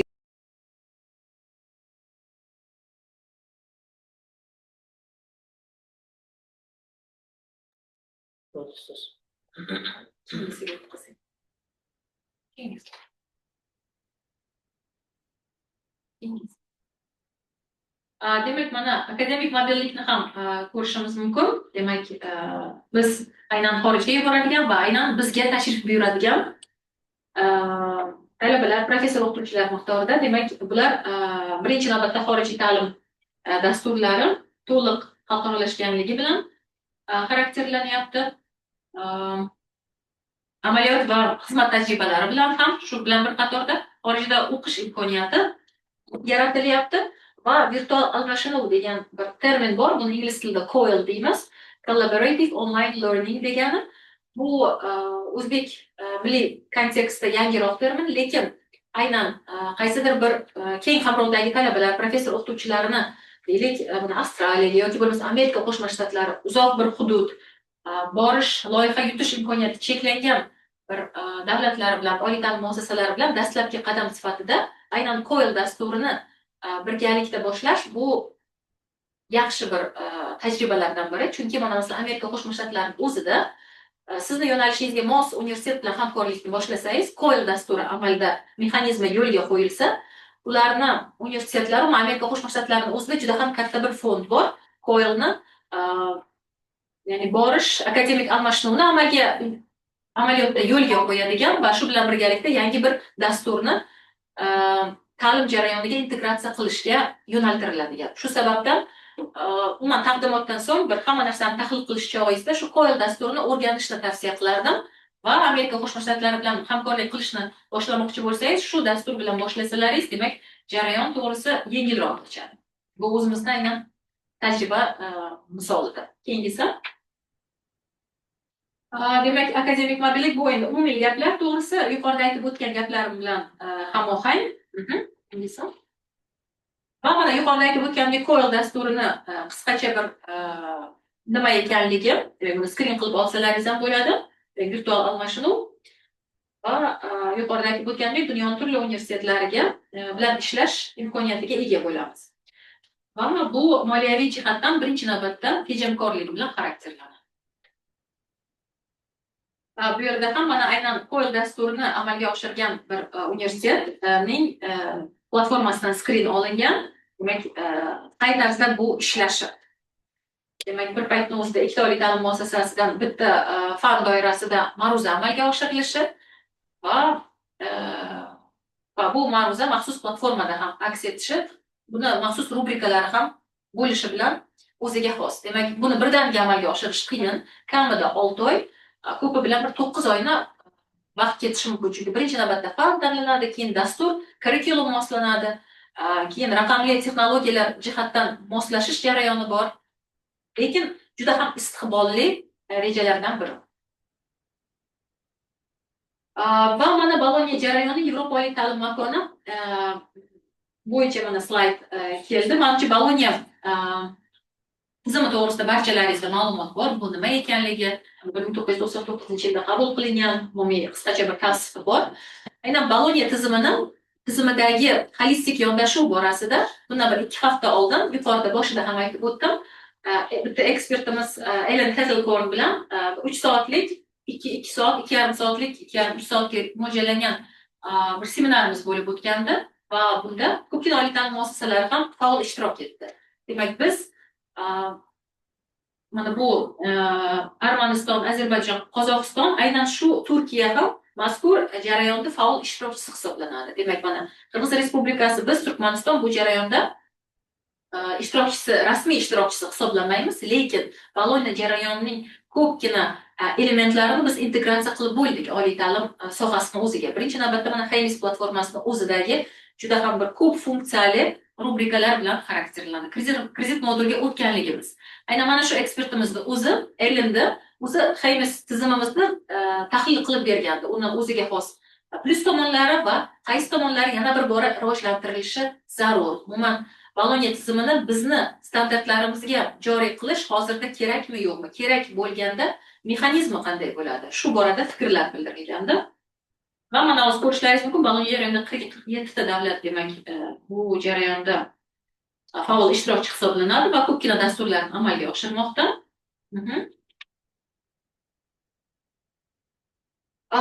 Demak, Yevropa oliy ta'lim makonida inklyuziv xalqarolashtirish bu o'zi nimaligi? Birinchi navbatda mana buni har xil bir segmentlarni ko'rishlaringiz mumkin. Birinchi navbatda shaxslar uchun. Bu barchaga tenglik imkoniyatini yaratish bilan xarakterlanadi. Barcha oliy ta'lim muassasalarida bizda bir maxsus bir qatlam bor. Bu demak nogiron talabalar bo'lishi mumkin yoki imkoniyati cheklangan talabalar bo'lishi mumkin, aynan moliyaviy bir yordamga muhtoj talabalar bo'lishi mumkin. Biz faqatgina inklyuziya deganda nogiron talabalarni tushunmasligimiz zarur. Ya'ni qamrovi kengligini ekspertlarimizni o'zi ham maxsus terminlar bilan tushuntirishdi. Ya'ni Erasmusda o'zida loyiha yozadiganlar bilishadi. The people with fewer opportunities deyiladi. Loyiha yozganda ham demak shu termin ishlatiladi. Maxsus bir dasturlarda, Bologna dasturlarida bu boshqacha tarzda ifodalanar ekan. Demak, shular, ya'ni terminlarni mutanosibligi borasida fikrlar olib borildi va bu bo'yicha har bir oliy ta'lim muassasasi kim qatnashgan bo'lsa, ulardan fikr so'raldi. Demak, shu bilan bir men nazarimda terminga ma'lum bir terminni tanlab oldik. Va keyingisi bu borada keyingi slaydda ko'rganlaringizdek barcha yaxshi amaliyotlar shu termin borasida nimalarda, qaysi aspektlarda amalga oshirilishi mumkin. Birinchi navbatda transformatsion salohiyat. Demak, oliy ta'lim sohasida Yevropa miqyosida xalqaro hamkorlikni uzoq bir muddatli strategik modeli shakllantirish. Ularda endi maxsus bir assotsiatsiyalar bor. Ko'pgina universitetlar assotsiatsiyalarga a'zo bo'lishadi va mana biz mana shunday tadbirlarda bir-birimizni tanisak, ularda ma'lum bir maqsadlar asosida birlashgan universitetlar assotsiatsiyasi bor. Deylik, gumanitar universitetlar, deylik, iqtisodga yo'naltirilgan universitetlar yoki strategiyasi, missiyasi yaqin universitetlar. Shu sababdan ularda mana shu transformatsion salohiyatni kengaytirishga yo'naltirilgan ishlari bizga nisbatan tezroq muddatda sodir bo'ladi. Yoki bo'lmasa mana inklyuzivlik va geografik muvozanatni ko'rishimiz mumkin. Bu yerda mana talabalar, akademiklar, professor o'qituvchilar nazarda tutilyapti. Tadqiqotchilar, oliy ta'lim muassasasi xodimlari uchun ta'lim olish, kasbiy rivojlanish, demak, aynan uzr so'rayman, bu yerda to'g'ri termin ketdi. Mobilitet. Shunaqa termin demak, aynan bu bizni ekspertlar tomonidan ishlatilgandi va Erasmus dasturida ham bu so'z bor ekan. Mobilitet bizda kirib kelmagan o'zbek tili segmentiga, shuning uchun salgina qulog'imga g'alati eshitilyapti. Demak, mana shu imkoniyatlar yaratib beriladi. Demak, inklyuzivlik dasturini o'zi, inklyuzivlik borasidagi loyihalar, universitet strategiyasi deylik. Hozir mana bizda doktorantlar qabuli ham barcha universitetlarda menimcha tugadi. Biz bilamiz, aynan inklyuzivlik nuqtai nazaridan nogironligi bor talabalarga ko'proq ustunlik berilyapti. Ya'ni maqsadli kvotalar ajratilyapti. Mana shu nuqtai nazardan davlatni prioritetiga aylanganligini ko'rishimiz mumkin. Yuqorida aytib o'tgan, demak, mana bu inklyuziv Arcus, bu maxsus assotsiatsiyaning nomi Yevropada o'zini strategik maqsadlari asosida birlashtirilgan. Demak, nechta universitetda hozir soni to'g'risi esimda yo'q. Menimcha bir 20 dan ortiq universitetida, 20 dan ortiq universitet Ispaniya, Portugaliya, demak, Italiya, Polsha, shu kesimdagi yo'nalishdagi universitetlarni birlashtirilgan assotsiatsiyasi va bu assotsiatsiyada aynan inklyuziv xalqarolashtirish borasida ko'pgina loyihalar, ko'pgina dasturlar amalga oshirilgan. Shular bilan bo'lishdi bizda ekspert. Uni maxsus platformasi ham bor. Shu terminda yozganingizda Google'da ham menimcha chiqadi. Tanishib olishlaringiz mumkin bo'ladi.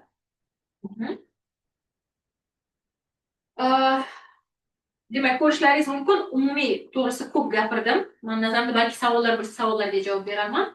Oxirgi slayd bu inklyuziv xalqaralashtirish bo'yicha o'tkazilgan seminar. Hozirgi gaplarimni o'zi ham birinchi navbatda bizda mana shu siyosatni shakllantirish uchun mas'ul bo'lgan mas'ul tuzilmalar uchun jarayonni boshlash va jarayonni boshlash davomida strategik tavsiyalarni ishlab chiqishimiz va bunda aniq maqsadlar, mana 4 ta aniq maqsadni ko'rib turibsiz. Demak, bularni birgalikda amalga oshirishimiz mumkin. Katta rahmat. Savollaringiz bo'lsa, bajonidil javob beraman.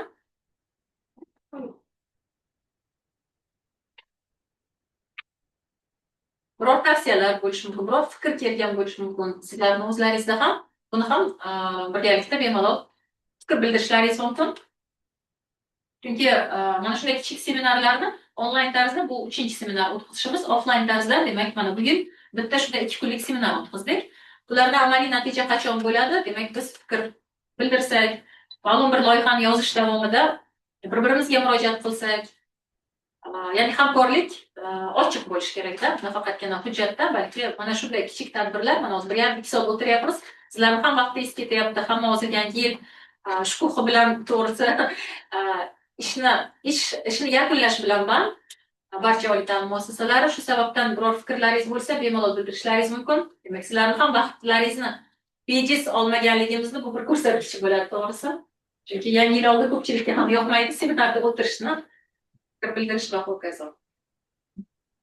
Assalomu alaykum, nozli ustoz, katta rahmat sizga. Haqiqatdan mana samimiy chin yurakdan bayram arafasida vaqt ajratib, shuncha hamma mana hamkasblarga o'z tajribangiz bilan o'rtoqlashdingiz. Havas qilsa arzigulik yutuqlar bor, ko'rib, kuzatib kelyapmiz. Xalqaralashuv va albatta har bir oliy ta'lim muassasasidagi ta'lim sifatiga o'zini albatta ta'sirini ko'rsatyapti.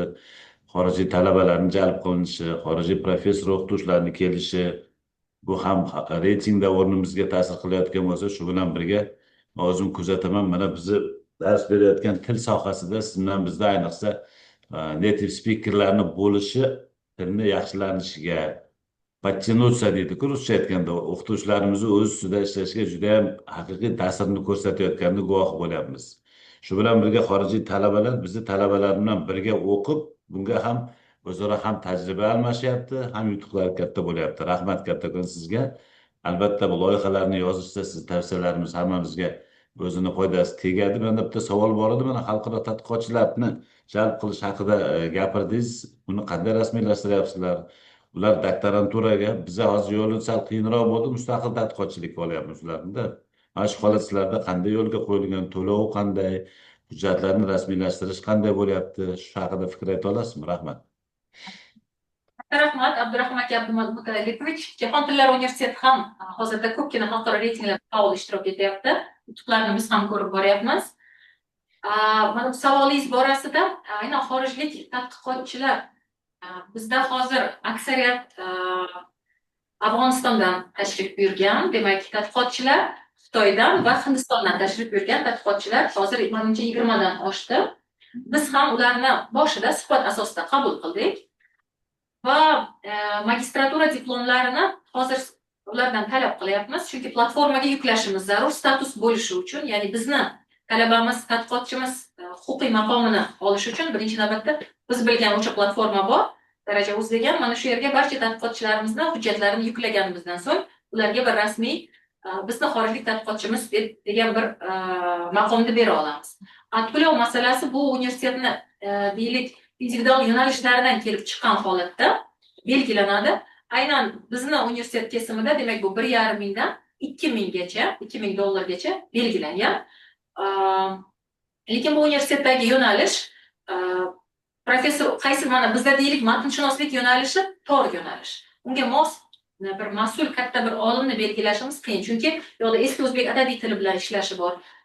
Qaysidir qo'lyozmalarni o'qish kerak arab tilida, eski o'zbek yozuvida, fors tilida deylik. Shu sababdan yo'nalishdagi ilmiy rahbarni belgilash nuqtai nazaridan to'lov ham miqdori o'zgaradi. Demak, bu 1,200 dan 2,000 gacha bo'lishi mumkin. Ya'ni keladigan talabalar qamrovi va siz ajratadigan ilmiy rahbarlar nuqtai nazaridan. Rahmat kattakon.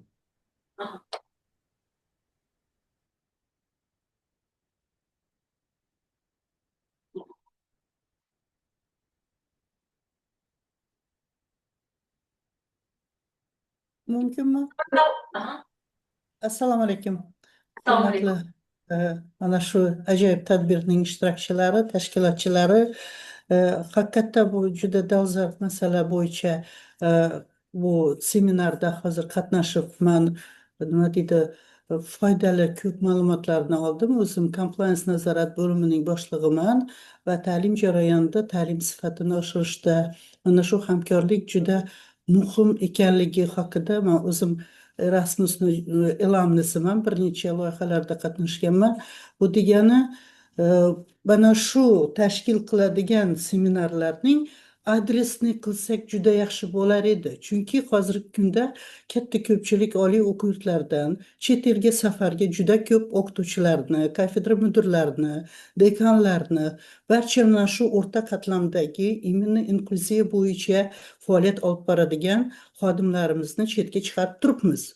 Lekin ularning kelib safardan kelgandan keyin mana shu olgan bilimlarining samarali foydalanishi uchun adresni harakat ham qilish kerak deb hisoblayman. Chunki mana bugungi mana shu tadbirda qatnashayotgan xodimlar tasadduq kirganlar ham bor. Ularning logicheskiy barqarorlik faoliyati bo'yicha ham nimasi kafolatlanmaydi. Agardaki bizlar siz aytgan tajribadan networkni tashkil qilsak, inklyuziya xalqarolashtirish jarayoniga mas'ul bo'lgan xalqaro bo'lim boshliqlari boshchiligida har bir oliy o'quv yurtidan chet elga mana shu mavzuga yaqin safarga borib kelgan yoki ilmiy tadqiqot olib borayotgan kafedralar mana shu muammoga yaqin bo'lgan kafedra rahbarlaridan iborat network tashkil qilinsa, buning qamrovi mana bunday seminarlarning ham qamrovi oshar edi, ham uning samaradorligi sezilar edi. Chunki kelgusida hamkorlik qilganda mana shu sohaga yaqin bo'lgan shu muammolarning yechimi bo'yicha mas'ul bo'lgan shaxslar tarmoqda ishlasa, barcha yangiliklar bilan tarmoq orqali Telegram kanallari bilanmi yoki qandaydir bir jipslashgan holatda faoliyatni davom qilar edilar degan niyatda taklif bildirmoqchiman. Katta rahmat. Uzr so'rayman, siz boshda o'zingiz tanishtirmadingiz, sizga kimga Ha, murojaat uzr. Men Urganch davlat universitetida korrupsiyaga qarshi kurashish compliance nazorat tizimini boshqaradigan bo'lim rahbariman. Men e'lomniman. Erasmus Plus bo'yicha mobility birinchi dasturlarda qatnashib, Erasmus programmasi, Tempus programmalarida qatnashib tajribam bor. Shuning uchun mana shu targ'ibot jarayonini mana shunday seminarlarda maqsadli adresni shaxslarning jalb etishni ham yo'lga qo'ysak yomon bo'lmas edi. Bu uchrashuvlarning samarasi yanada yaxshi bo'lar edi degan umiddaman. qilsangiz xosiyat opa, adashmasam. Ha. Shu to'g'risida. Xosiyat opa, katta rahmat. Bildirilgan fikrlaringiz uchun haqiqatan barcha aytgan fikrlaringiz o'rinli. Chunki mana hozir mana shu seminar tashkillashtirish davomida ham, demak, bu bir 2 hafta oldin rejalashtirilgan va bu borada biz vazirlikka ham maxsus xat chiqargan edik. Demak, mana qaysidir jarayonlarda, demak, oliy ta'lim muassasalariga yetib borish sal sekin bo'lishi mumkin. Yaxshi, mana Telegram guruhlarimiz bor ekan, Hub degan guruh bor, keyin Erasmus Telegram kanali bor. Ko'pchilik shu jarayonda kirib, havoladan kirib, registratsiyadan o'tib, Zoom havolasi orqali kiryapti. Mana shu jarayonda bitta bir tizimlashtirib olsak yaxshi bo'ladi, chunki biz bilmagan yaxshi tadbirlar ham bo'layotgan bo'lishi mumkin. Biz bexabar ham qolib ketgan. Shu birinchi o'rinda bu O'zbekistondagi Milliy Erasmus ofisidagi Telegram kanali va YouTube kanaliga a'zo bo'lishlaringizni to'g'ri tavsiya qilardim. Chunki aynan mana shu xalqaro loyihalashtirish borasidagi mana shu Technical Assistant Mission ruknidagi tadbirlar, siz o'zingiz universitet sifatida ilgari suradigan qaysidir g'oyalar, chunki Erasmusda juda ham o'tkazilayotgan tadbirlar qamrovi juda ko'p. Ayza Karimova boshchiligidagi jamoa juda ko'p ishlar qilishadi. Mana oxirgi bir oy davomida ham 7-8 dan ortiq bo'ldi. Agrar universitetida bo'ldi, iqtisodiyot universitetida, bizning universitetda ko'p, juda ham universitetlar. Xuddi shunday deylik viloyatlarda ham bu narsa faol yo'lga qo'yilgan. Mana shu kanalda ko'p ma'lumotlarni olishimiz mumkin va autentik manbalar ham beriladi.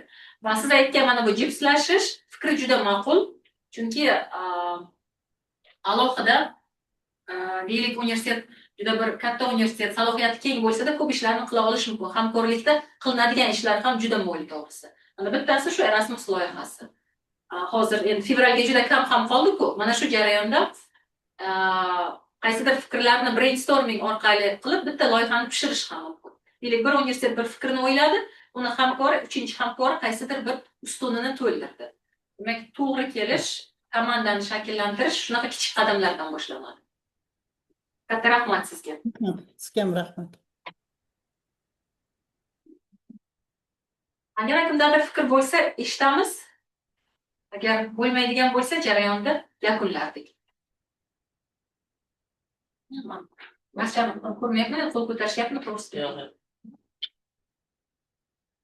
U holatda agar fikr bo'lmasa, barchalaringizga minnatdorchilik bildiraman. Demak, bugun shanba kuni, demak, obed payti soat 11 da boshlangan jarayonda 1,5 soat davomida birgalikda demak jarayonni eshitdik. Kelayotgan yangi yil ayyomlari bilan tabriklayman. Demak, haqiqatdan mana shunday tadbirlarda faol bo'lish, shunday tadbirlar sonini, qamrovini ko'paytirish, biror bir fikrlaringiz bo'lsa, O'zbekistondagi Milliy Erasmus fondiga murojaat qilish yoki bizni universitetga strategiyasi yoki maqsadi qilayotgan ishlari siz qilmoqchi bo'lgan loyiha bilan bir o'xshash bo'lsa, bemalol bizga murojaat ham qilishlaringiz mumkin. Demak, taqdimotning oxirida elektron pochtam ham berilganda, demak, bemalol murojaat qilishlaringiz mumkin. Shu Alisher Noynoboddagi Toshkent davlat o'zbek tili adabiyoti universiteti Nozliya Normurodova bemalol murojaat qilsalaringiz, demak, loyiha borasidami, boshqa bir hamkorlik borasidami bemalol birgalikda ko'p ishlarni, keng qamrovli ishlarni amalga oshirishimiz mumkin. Yana bir bora minnatdorchilik bildiraman. Sog' bo'lingizlar. Rahmat hammaga. Katta rahmat.